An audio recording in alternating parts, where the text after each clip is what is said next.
Doctor Zakir, ধরেন একজন লোক রমজান মাসে রোজা রাখছে আর দুর্ভাগ্যজনকভাবে সে তখন মারা গেল। তখন যে লোক তার সবকিছুর দায়িত্ব নেবে মারা যাওয়ার পরে, তাহলে রমজান মাসে তার মিস করা রোজাগুলো কি সেই লোককে পালন করতে হবে?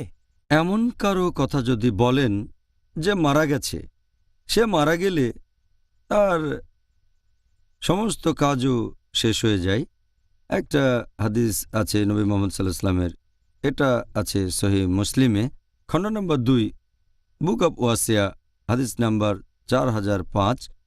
প্রিয় নবী মোহাম্মদ সাল্লাল্লাহু আলাইহি ওয়াসাল্লাম বলেছেন, যখন কেউ মারা যায় তখন শুধুমাত্র যেগুলো চলমান থাকে তার সবগুলো কাজের মধ্যে, তা হচ্ছে যেগুলো সে দান করেছে অথবা যে জ্ঞান বিতরণ করেছে, যে জ্ঞানের সাহায্যে মানুষের উপকার করেছে, আর তৃতীয় হচ্ছে যে সন্তান তার জন্য দোয়া করে। তাহলে এই তিনটা জিনিস বাদে সবকিছু বন্ধ হয়ে যায় যখন কোনো মানুষ মারা যায়। সে হয়তো রমজান মাসে 10টা রোজা রেখেছে, 10 নম্বর দিনে মারা গেল, তার মানে এই না যে বাকি 20টা রোজা তার হয়ে অন্য কাউকে রাখতে হবে। কেউ মারা গেলে আর তার রোজা রাখতে হবে না, নামাজ পড়তে হবে না, সব কাজ শেষ হয়ে গেছে শুধুমাত্র এই তিনটা জিনিস বাদে। তাহলে যে ওয়ারিস হবে তাকে চিন্তা করতে হবে না, মারা গেলে তার সব কাজ শেষ হয়ে যায় শুধু এই তিনটা জিনিস বাদে। আপনি খুব সুন্দর বলেছেন।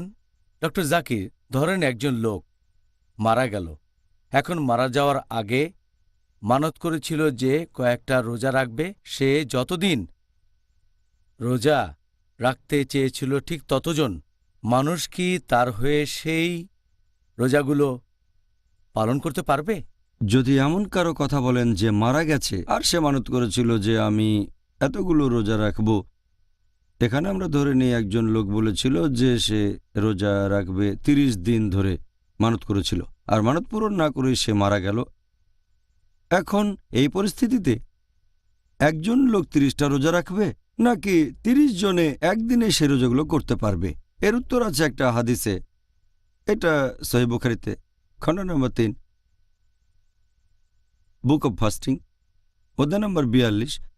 এখানে হাসান রাদিয়াল্লাহু আনহু বলেছেন যে যদি 30 জন লোক একসাথে থাকে আর তারা সবাই একদিন রোজা থাকে, তাহলে তার মানতটা পূরণ হয়ে যাবে যে 30টা রোজার মানত করে পূরণ না করে মারা গেছে। তাহলে হয় একজন লোক সেই রোজাগুলো রাখবে, অথবা যতদিন মানত করেছে ঠিক ততজন লোক একসাথে একদিন রোজা রাখবে। দুটোরই অনুমতি আছে। আচ্ছা, জেনে ভালো লাগলো, আলহামদুলিল্লাহ। ডক্টর জাকির, ধরেন একজন মহিলা, তার রক্তস্রাব হয়েছিল রমজান মাসের মধ্যে। সেই মহিলা প্রথমে শাওয়াল মাসের 6টা রোজা আগে পালন করে, তারপর রমজান মাসে মিস করা ফরজ রোজাগুলো পালন করতে পারবে? যদি এমন মহিলার কথা বলেন যে রজস্রাব হওয়ার কারণে হয়তো মিস করেছে রমজান মাসে 6টা রোজা, এখানে দুটো অপশনই আছে। সে প্রথমে রমজানের মিস হওয়া রোজাগুলো রাখতে পারে, এরপর শাওয়ালের রোজাগুলো রাখবে, অথবা সে প্রথমেই শাওয়ালের 6টা রোজা রাখতে পারে, তারপর রমজানের মিস হওয়া রোজাগুলো। এখানে যদি বলেন কোনটা করার অনুমতি আছে, দুটোর অনুমতি আছে, তবে সবচেয়ে ভালো হয় সে প্রথমে রমজান মাসে যে রোজাগুলো মিস করেছে সেগুলো রাখবে, কারণ এগুলো হচ্ছে বাধ্যতামূলক রোজা। শাওয়াল মাসের রোজাটা হচ্ছে ঐচ্ছিক রোজা, তাই মিস হওয়া রোজাগুলো আগে রাখলে ভালো, এরপরে শাওয়াল মাসের রোজাগুলো রাখবে। এতে করে সে উপকারিতাগুলো সবই ঠিকমতো পাবে। আমাদের প্রিয় নবী মুহাম্মদ সাল্লাল্লাহু আলাইহি ওয়াসাল্লাম বলেছেন, এটা আছে সহিহ মুসলিমে, খণ্ড নম্বর 2, বুক অব ফাস্টিং, হাদিস নাম্বার 2614, যে আমাদের নবী মুহাম্মদ সাল্লাল্লাহু আলাইহি ওয়াসাল্লাম বলেছেন যে যদি কেউ পবিত্র রমজান মাসে রোজা রাখে এবং তারপরে যদি শাওয়াল মাসের 6টা রোজা সে রাখে, তাহলে ধরা হবে সে সারা বছর রোজা ছিল অথবা সারা জীবনই রোজা রেখেছে। তাহলে যেটা করলে ভালো হয়, সে আগে রমজানের রোজাগুলো রাখবে, এগুলো রাখার পরে শাওয়াল মাসের রোজাগুলো রাখবে। এতে পুরো উপকারিতাটা পাবে, পুরো সওয়াব পাবে, সম্পূর্ণ পুরস্কার পাবে। ধরা হবে সে সারা বছর রোজা রেখেছে অথবা সারা জীবনই রোজা রেখেছে। তবে যদি সে আগে শাওয়ালের 6টা রোজা রেখে তারপর রমজানের রোজাগুলো রাখতে চায়, হয়তো কয়েক মাস পরে এটার অনুমতি আছে, তবে প্রথমটা হচ্ছে ভালো।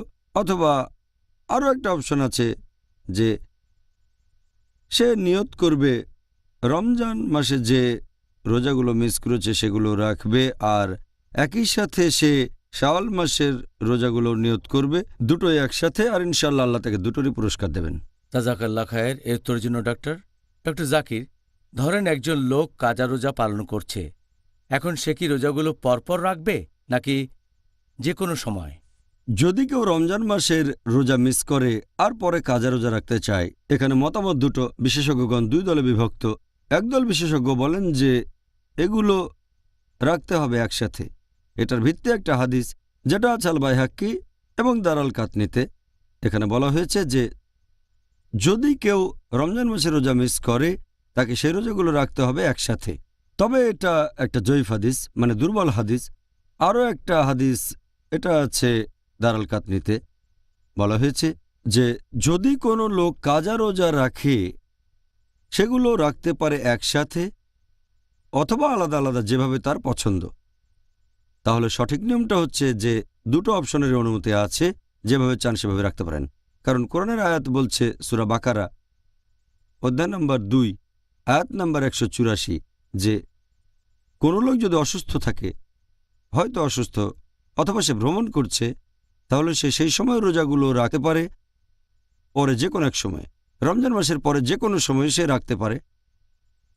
একই কথা বলা হয়েছে পরের আয়াতেও সূরা বাকারা অধ্যায় নম্বর 2 আয়াত 185 যে তোমাদের জন্য রোজার বিধান দেওয়া হলো রমজান মাসে, তবে যদি কেউ তখন অসুস্থ থাকে অথবা ভ্রমণ করে তাহলে সেই সময় রোজাগুলো সে রাখতে পারে অন্য কোনো সময়। এটার ভিত্তিতে সঠিক নিয়মটা হচ্ছে যে কাজা রোজা রাখা যায় দুটোর যে কোনো উপায়ে, হয় সবগুলো একসাথে রাখবেন অথবা আলাদা আলাদাভাবে রাখতে পারেন, যেটা পছন্দ।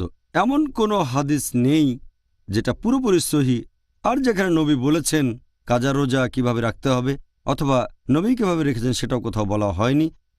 তবে কিছু হাদিস আছে যেখানে সাহাবীগণের দৃষ্টান্তের কথা বলা হয়েছে।